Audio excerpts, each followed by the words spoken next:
பீர்க்கங்காய் செய்வது எப்படி? பீர்க்கங்காயில் நிறைய சத்து இருக்குது.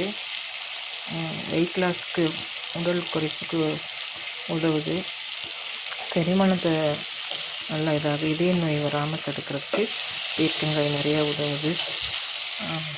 அதே மாதிரி கத்திரிக்காய் வறுவல் ஏற்கனவே நான் போட்டிருக்கேன், பார்த்துக்கங்க. கத்திரிக்காயும் இரும்பு சத்து அதிகமாக இருக்குது. செரிமானத்துக்கு நல்லா உதவும். கத்திரிக்காய் நிறைய பெனிஃபிட் இருக்குது. கத்திரிக்காய் எல்லா ரச சாதம், தயிர் சாதம் எல்லாத்துக்கும் உதவும்.